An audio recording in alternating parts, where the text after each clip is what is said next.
Hi everyone. Not really familiar with going live, doing live video. So how does this working? Okay, this looks good, I guess. Let's turn on live on Instagram. Okay, so what I have here today is the same matcha. It's basic, very basic ceremonial grade. The lowest quality level that I would consider recommending to customers that they can drink straight. This one right here is about 2 months old, meaning that it has been about 2 months since it has been ground. 2 years old, which I've been keeping for about 2 years.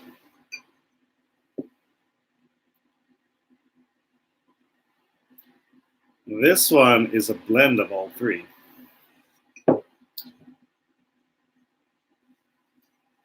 So let's show the Instagram people here.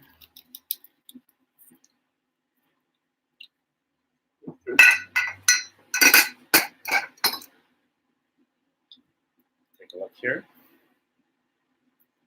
Okay. So while the water is boiling in the pot right there,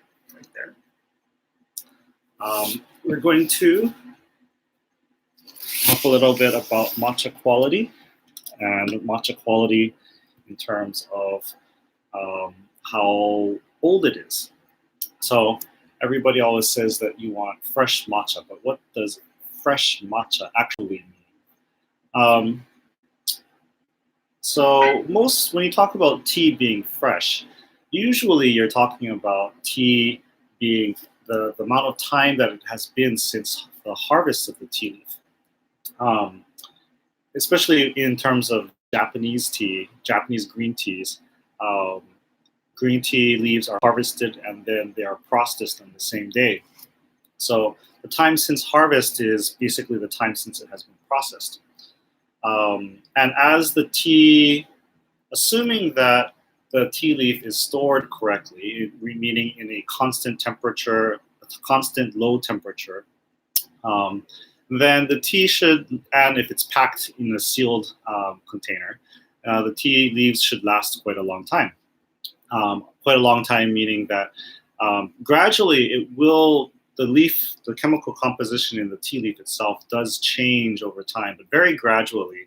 And if it is stored correctly, tea leaves that are 1 year since harvest, 2 years since harvest, 3 years since harvest, 3 years versus 1 year will taste very different versus very fresh would taste very different, but not necessarily undrinkable. The train comes every 12 minutes. So when it comes to matcha, however, there's a big difference. Even if you seal it correctly, even if it is stored in a temperature-controlled environment, you still don't really can't retain the quality as well as you can if it was a leaf. This is because it is powdered. And what happens is that the first thing that tends to disappear is the color and the aroma. And that goes, in my opinion, it goes, the quality and aroma basically degrade. The color fades and the aroma disappears within about 6 months. 6 to 9 months, I guess you would say. And by that time, it's noticeably a different product from when it was fresh. When it is a year old, then you open it and immediately you can tell that the smell is different and the color is different. If it's 2 years old, then it's very, very different. And I've never actually tasted matcha powder that is 2 years old, so this is exactly what we're going to do today. If I faint or do something like that, please call. Never mind. Let's see.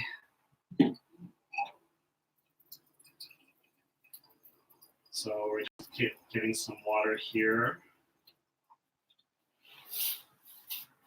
So let's see. How do I do 4 things of matcha at once?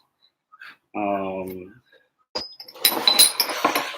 so let's just. I'm using these small cups because they're nice and white. I don't. I tend to make my matcha a little bit hot. So, and we're not going to make a really beautiful bowl of matcha today. We're just going to be tasting. So I'm just going to use a small amount each. Um, Here we go.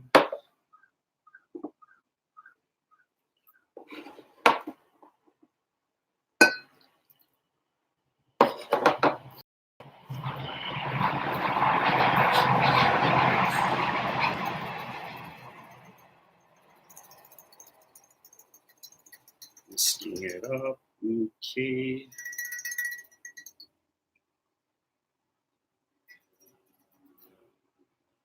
Oh, that's interesting. The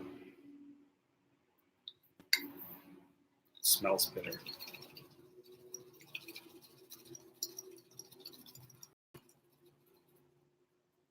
So even if it's really old matcha, this matcha still foams up pretty well. Um, I get complaint or I get people, customers often tell me, they ask me why do does their matcha not foam up very well. Um, and it's generally a question of the quality of the matcha, but exactly why they can't get it to foam is never not really quite sure. Um, the I can only assume that the matcha that they're trying to whisk up and get to foam is of a pretty low quality.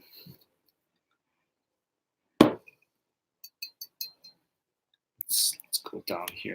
So you can see that there is foam in any of these. There is foam. Nice and foamy.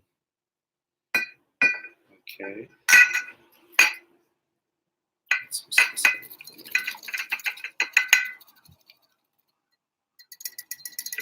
This is very much. This is very much non-tea ceremony-ish. And let's see. Okay, so this here is all for 2-month-old matcha, 1-year-old matcha, 2-year-old matcha, and a blend of all 3.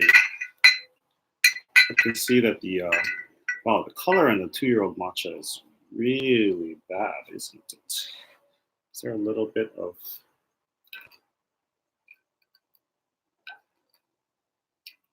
Am I mixing it a little bit? Yeah, I'm mixing it a little bit, but it's okay. Okay, let's see what it tastes like. Huh?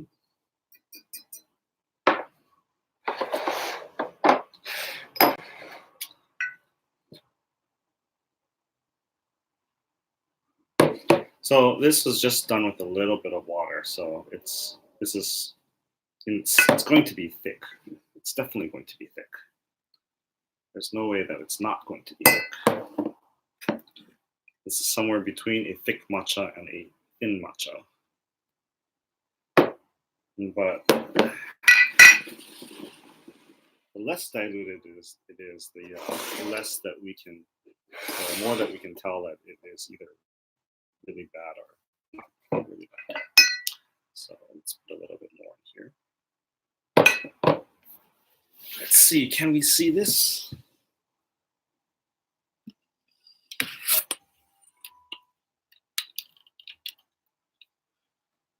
Can you tell that the difference in colors? Can you tell the difference in colors? All right. Let's start. Should I start with the fresher one, or the not so fresh one? Let's start with the blend of all 3. Ooh.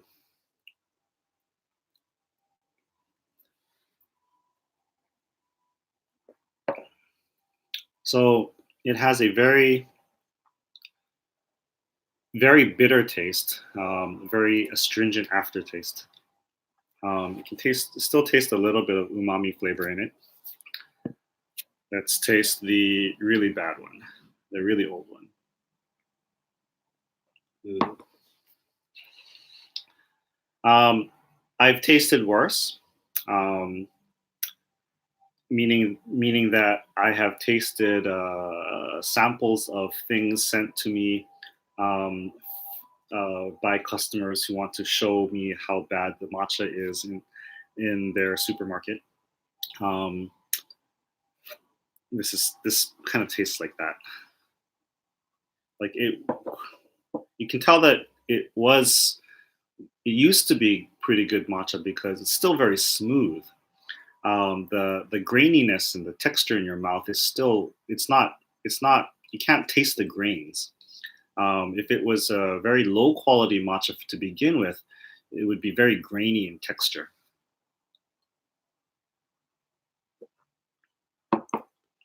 The 1 year old one um, is also quite bitter. That's the strength of the bitterness is I think is has to do with the small amount of water that I've been using. It has a little bit richer of a flavor though.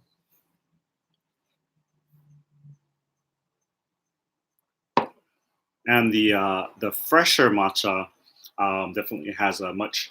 This was originally a pretty low quality ceremonial grade, but definitely a much richer umami flavor than the old one, for example. So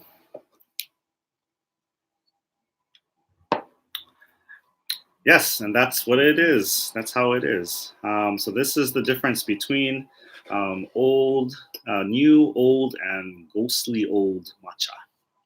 Thank you very much. I was also trying to put this onto YouTube.